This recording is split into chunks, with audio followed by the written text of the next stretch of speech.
Resumen de la patria del criollo. En este video vamos a analizar sobre el libro de la patria del criollo, escrito por Severo Martínez Peláez.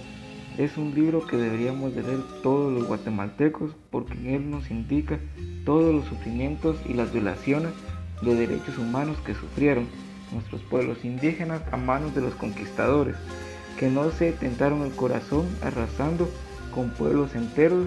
No les importó si eran niños, mujeres o ancianos. Capítulo 1.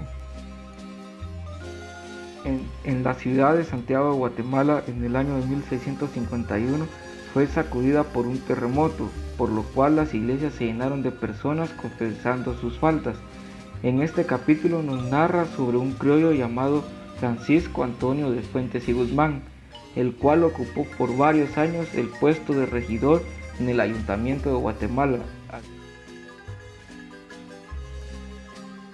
Criollo era aquel que descendía de españoles nacidos en América. Ellos se creían superiores a los mestizos e indígenas, porque se creía que tenían superioridad en términos de conocimientos, habilidades y destrezas. Se puede decir que la conquista no fue por los términos ya indicados. Por ello, en realidad fue por la riqueza, el poderío y el conocimiento tecnológico que se poseía, por lo cual los indígenas fueron conquistados rápidamente.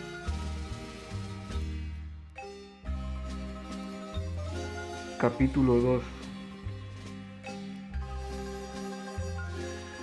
Los criollos exaltaban a Pedro de Alvarado. Él era el que venía a cargo de la conquista. Ellos decían que era un personaje con elevadas virtudes, pero la verdad era otra, y se puede ver cuando de las Casas lo describe como malaventurado tirano. También era considerado como malvado, ya que fue el primero en la violencia y esclavitud que se le impuso a los indígenas.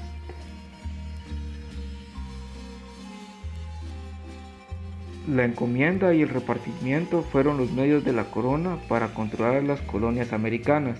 Consistían en una forma de esclavitud. La encomienda se relacionaba con la entrega de indios para esclavizarlos, y el repartimiento consistía en repartir tierras e indios para trabajarlas. Se justificaban al decir que los indios eran entregados para cristianizarlos. Capítulo 3. En el año de 1542 se crean las leyes nuevas que estipulaban que los indios eran vasallos libres, tributarios del rey, lo cual quiere decir que se les cedió el derecho de tributo a los indígenas a los colonos. Esto quería decir que el encomendador no tenía ya derechos sobre los indígenas de su sector para evitar abusos y herencias del puesto. El nuevo repartimiento de indígenas consistía en obligar a los nativos a trabajar por temporadas en las haciendas para luego retornar a su pueblo y trabajar para su propio sustento y tributar. Esta situación fue la base económica y social de la época colonial. En este capítulo nos indica cómo eran los paisajes en Guatemala en esos años. Se hace un relato sobre el volcán de agua, el cual destruyó la ciudad de Santiago en el valle de Almolonga, haciéndolo ver como monumental y fuente de vida para la naturaleza y para el pueblo terrateniente. El rey era el único dueño de las tierras y él las repartía entre los conquistadores, y fue uno de los alicientes para motivar las expediciones hacia América.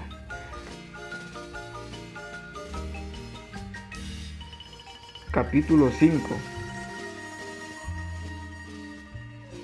Los criollos consideraban a los indios como personas que eran desconfiadas, recelosos y holgazanes, aunque en todo el documento se sabe y se ve que trabajan todo el tiempo sin ningún descanso. Otro tema que está en este capítulo es la combinación de las creencias y rituales de los indígenas con las católicas, porque los indios no aceptaron por completo la religión impuesta por los conquistadores, lo cual se dice por ellos que el paganismo supervivió. Los criollos decían que los indios vivían bien en la pobreza y que se les debía de obligar a trabajar arduamente y que eran viciosos.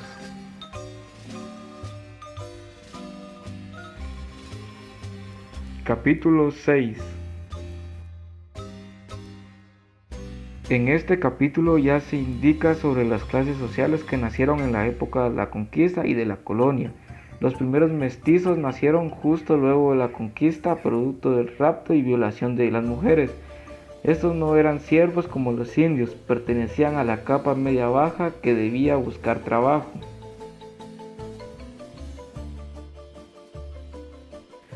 Otra clase social era el mulato, era una persona hijo de un español y de un africano, y el sambo eran los hijos de africanos con indígenas. La situación de los esclavos africanos era igual de difícil como la de los indígenas. No hubieron muchos ya que costaba traerlos desde África. Capítulo 7. La existencia de los pueblos de indios sirvió para este efecto, para tener familias nativas a su disposición, las cuales deberían de trabajar sin paga. Esto ya fue una forma de explotación legal de la colonia, y por ese motivo los frailes estaban en contra de la esclavitud. Mandaban informes a la corona, la cual estaba buscando la abolición de esta, por lo cual los criollos, al enterarse de lo que se estaba buscando por los frailes, se empezó a pedir la independencia de España para poder controlar por ellos las leyes y no quitar la esclavitud, ya que siempre se aprovecharon de los indígenas para su favor, y España, ya habiendo saqueado todo lo que podía, explotando las minas y recursos, no tuvo mucha oposición para dar la independencia a Guatemala.